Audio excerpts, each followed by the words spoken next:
Hi, I'm Luminousz Star. Welcome to my channel. Everyone who's a current subscriber, you already know you are one of my stars. And on that note, thank you so much for your subscription. I also want to go ahead and thank everyone for inspiring me to keep Luminousz Star channel active. Every time you share your stories with me, you share it with the world, and therefore you motivate and you inspire others to drive so forward. Every time you share your stories, you absolutely inspire others to thrive forward. So keep sharing your story. If this is your first time visiting Luminousz Star, welcome to Luminousz Star channel, and I certainly hope you select that subscription button below and become a part of our Star family. Today's video, it's not your love that the narcissist desires, it's your loyalty. You know, a lot of narcissists and cluster B personalities, one of the things that they are notorious for is for being loyal to their false self-image. What does that mean? That means everybody is only good enough to be suppliers to him or her. They're only good enough for source supply. Okay, I know a lot of us know this, but sometimes to even speak it out loudly makes it a little bit more real and absolutely helps you to thrive forward.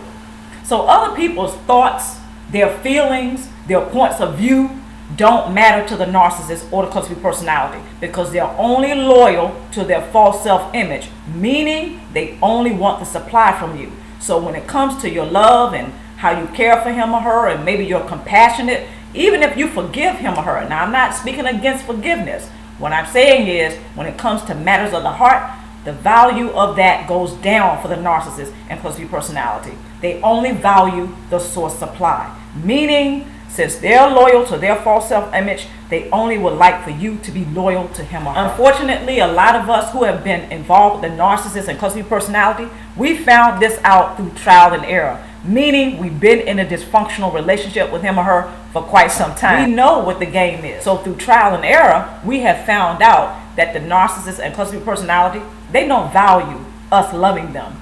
They value the loyalty, okay, no matter what the cost is. They're loyal to their false self-image, and we are to be loyal to him or her. However, some of us have also awakened, and we have started to practice self-preservation.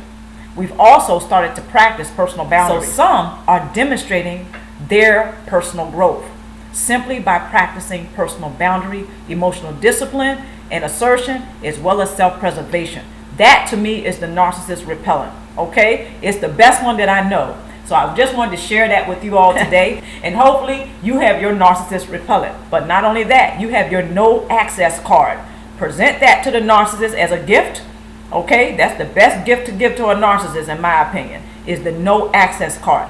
Meaning they no longer have access to hurt you again, to just misuse your trust in them again. They don't have that access anymore. Everyone who's watching this video, I just want to encourage you today to begin to place one foot in front of the other, to take those steps to practice personal boundaries, self-preservation, assertion, and emotional discipline. Meaning that you're going to build that emotional stability up enough whereas you can thrive and you can focus on your own healing process. Okay, you don't have time to be worrying about the narcissist and what he or she feels or what they think or what they want from you. You already know they just want the loyalty. You already know that, right? So there are some who are already practicing emotional discipline. They built up enough emotional stability to let the narcissist and cluster B personality know there's not going to be any more shenanigans tolerated here. Okay, so they presented them with the no access card a long time ago. So in this video, I want to go ahead and encourage, especially my stars, to present that no access card to the narcissist and cluster B personality, and have your narcissist repellent at the ready, okay? Don't forget to like and share this video. Check the description box below. I'm Luminousz Star, and on that note, let's get on with the video. Our home, incubator of life, through our lines. The narcissist does not desire your love. It's your loyalty that supplies them. First point. In the eyes of narcissists, most are only good enough to be used and manipulated for source supply. Thoughts, feelings, and points of view do not matter to narcissists. Some have found, due to trial and error, that those who have a cluster B personality and narcissists are only loyal to his or her false self-image. Next point. Those who are adults with emotional stability will not have an issue with practicing personal boundaries by letting the narcissist know that shenanigans will not be tolerated. Many narcissists can make excuses for why he or she has behaved with toxicity. Making excuses is a tactic used to pull shenanigans. Next point. There are some who have a cluster personality and or a narcissistic personality who have the audacity to expect others to comply with diabolical tactics such as gaslighting, triangulation, and sexual perversion without any protest. Narcissists will not tolerate any challenges and or threats to his or her false self-image. Simply put, the narcissist and the cluster personality, they can show enough dish it, but they cannot take it. Okay, that's just another way of looking at that. He or she does not care about anyone else or anything else other than being supplied and being loyal to the false self-image. They often do have the audacity to expect others to comply to all of the diabolical tactics, all of the shenanigans that they pull, because they have a strong sense of entitlement. So don't be surprised by the audacity of the narcissist and cluster personality, because you will often find that he or she has a lot of nerve. Most narcissists will not tell others that he or she has vowed to never love anyone for any reason anymore. The result of their detachment is one who lacks empathy for others. When you combine these, it is no wonder that narcissists tend to manipulate others into being around him or her long enough to supply them. So narcissists and cluster personalities, they will tolerate people long enough to manipulate them and supplying him or her. That sounds disgusting. Okay, to me it does. It's terrible. However, when you think about your own experiences with the narcissist and cluster personality, I'm quite certain you'll be able to come up with a few incidences where you saw this playing out. They will stick around long enough to manipulate people effectively enough to supplying him or her. Narcissists and cluster personality, they must manipulate others in order for others to be around him or her. If the narcissist and cluster personality allow their mask to slip all the time, and you really can see who they are and what they represent, nobody, not even you, will hang around them. So they must manipulate others. I'm not condoning them doing this. I'm simply pointing out how they must do this in order to survive. They will manipulate everyone like game pieces on a game board. Okay, they have to do this to make sure that they are supplied. Next point. Being loved by others is not what narcissists tend to care about. The admiration, honor, and loyalty from others are what makes narcissists beam with pride, because it feeds their false self-image. Narcissists can demonstrate that he or she expects others to totally sacrifice themselves for them. Love is not reciprocated, even when others are totally loyal to the narcissist. So you can't win for losing with the narcissist and cluster personality. They're not going to love others because they have secretly taken that vow not to love anyone anymore for any reason. These individuals have detached from their hearts and from their higher consciousness. Okay, it's just, I really can't put it any plainer than that. They have not been able to love others. They have not been able to have empathy for others. For one reason is because they don't emotionally regulate. Okay, they have energy, but they don't sustain it enough to be able to thrive forward. The narcissist and cluster personality, they don't use their own energy to sustain him or herself. They have energy. Sometimes they have a lot of it. What they do is they go around and they tap into the energy fields of other people in order to continue to thrive on and to survive on. This is why some people call them emotional and psychic vampires. Okay, a lot of us have heard those terms referring to a narcissist and a cluster personality. This is because they tap into the energy fields of others in order to survive and thrive. Okay, all right, let's move forward. Tool number 1, take steps to find out what your passions are. Become involved with your community by doing something that helps you to feel better about yourself and your life. Now, this doesn't mean you have to go out there and volunteer everywhere you go. I'm not suggesting that. What I'm saying is when you become involved in your community more, that can take a number of things. That can be you going to an art class. That can be you going to a yoga class. Okay, that can be you going to seminars, learning about narcissistic abuse, learning about dysfunctional families, learning about dysfunctional relationships. Okay, it can be a lot of things you can do in your community to become more involved. That way you feel so much better about your contribution on this planet. Just take small steps if necessary. It's going to be difficult because now you're coming out of your comfort zone. This is something that was very difficult for me at first. I didn't even want to talk about certain things, such as being diagnosed with PTSD. I didn't want to talk about that when it happened. But I tell you what, it helped me a lot. It was a game changer once I started to apply different things to my life. When I came up out of my comfort zone. Unfortunately, for a little while, it was very comfortable for me to remain in the sunken place, to make other people wrong. Okay? Other people who have hurt me. Not everybody, just people who have hurt me in the past. I wanted to continue to make them wrong. So I remained in the sunken place. That wasn't helping me. Okay? It really wasn't. So when I started taking one step, and then I started taking another, just pacing myself, before I knew it, I became more involved in my community. I was able to do other things in my life, such as going to the gym, such as joining other groups and becoming an advocate for things that I believe in. Okay, I was able to start writing again. I was able to start doing a lot of things that I used to enjoy. So I want to really encourage everyone watching today or tonight to start taking those small steps. Just take one step at a time. Pace yourself. Second tool, discontinue to hold false assumptions about narcissists and those with a cluster personality. They only desire your loyalty, not your love. This one is a tough one for a lot of us who have been involved with narcissists and those with a cluster personality. Okay, it's very tough to face the fact that they did not love you the way that you loved them. They only are loyal to the false self-image. So pretty much the relationship with them, it was dysfunctional and toxic because it was a lie. Okay? So this is what a lot of us have come to face. It's very difficult, but it's a game changer once you face that fact, once you face that reality, that the narcissist and the cluster personality, they have specialized in doing dysfunctional, toxic relationships. They're very good at it. They don't know how to invest in healthy relationships and to really be able to connect to others.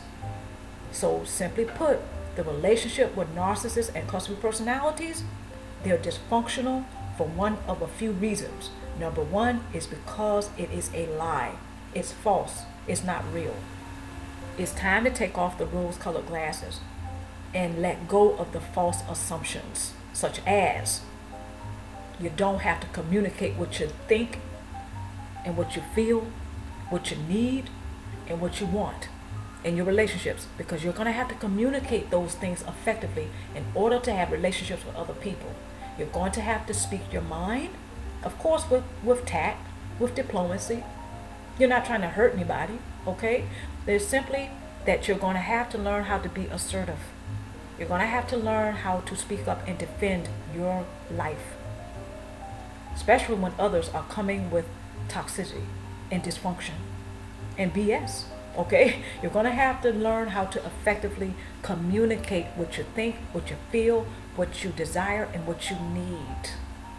Other people, I know they're not going to be able to just know that. It has to be communicated. That is, in my opinion, that's one of the main false assumptions that people who behave codependently have about narcissists and cluster personalities. Really about everybody. And that is, they don't have to communicate what they think, what they feel, what they need, and what they want in their relationships. And that is one of the biggest false assumptions there is. So I really want to encourage everyone to let that one go today or tonight. Next tool, continue to commit to working your support base by investing in yourself. That's pretty self-explanatory. Simply committing and working your support base is an investment in yourself. Okay. Critical questions. Question number 1. Is it truly love when the narcissist says things which may influence you to feel a particular way? If so, what are they? So what are the things that the narcissist and or cluster B personality doing? What are the things they are saying that may have you feel a particular way? It's very important to identify those things, because the narcissist and the cluster B personality, once again, they're very good at influencing others to remain in toxic and dysfunctional relationships with him or her. Simply put, they are very good at influencing others and convincing others that nobody else can love or do them like they can do them. Okay? And you can translate that to meaning the narcissist is simply saying, well, nobody is going to love you like I do. Nobody is going to be there for you like me. Nobody can understand you. And just it goes on and on. So, is it truly love when the narcissist says things which may influence you to feel a particular way? Okay, only you can answer that question. Critical question number 2. What does others say about the narcissist and or cluster B personality that you are involved with? How well does he or she know the narcissist? Okay, third critical question. What do you have as an constructive outlet for your emotions and thoughts after experiencing the latest shenanigan or diabolical tactic by the narcissist and or cluster B personality? Okay, that's very important to take that into consideration, especially when you're thinking about going no contact. What do other people say? And you can compare that to what your experience with him or her is. This doesn't mean you belittle what you think and feel. This means you amplify it. You bring it to the forefront. And you compare it to what other people actually have to say about the narcissist and a cluster B personality. How well does he or she know the narcissist? Okay, the other people who are talking about the narcissist, how well do they really know them? The other people who are talking about the cluster B personality, how well do they really know him or her? This is another reason why it is very good to not belittle your experience of the narcissist and the cluster B personality. Compare it to what other people's experiences are. The people that you do value their opinion. You value them because you may honor them, you may love them, you may care for them as well. And you can just compare it. This is another way to snatch back your personal power from the narcissist. You're choosing to use your personal power as leverage to help you to make a very big decision. And that is, do you remain in this dysfunctional relationship with a narcissist or cluster B personality, or do you thrive on? Do you move forward? Do you end the relationship? Do you go no contact? Yep, this is very important. This is something that I've gone through more than once, more than twice. Okay, I've been through this and I'm here to tell you it's a game changer. When you start to take into consideration the people that you love and care about, what they say about the narcissist, and compare it to what your experience actually is. What do you think? What do you say about the narcissist? And of course, don't allow other people's thoughts and feelings to overrule yours. It's always good to get feedback. It's a constructive criticism, okay? And constructive feedback. It's pretty good to be able to balance that. Third critical question. What do you have as a constructive outlet? Do you have a support base? You're going to need that constructive outlet to express yourself. You've gone through quite an ordeal by having a dysfunctional relationship with a narcissist and cluster B personality. So what is your constructive outlet for that? How are you expressing what you've gone through? I want to thank everybody for joining me today or tonight, wherever you may be. Of course, I wish you the very best. Stay tuned for more vlogs and stay tuned for more videos.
incubator of life.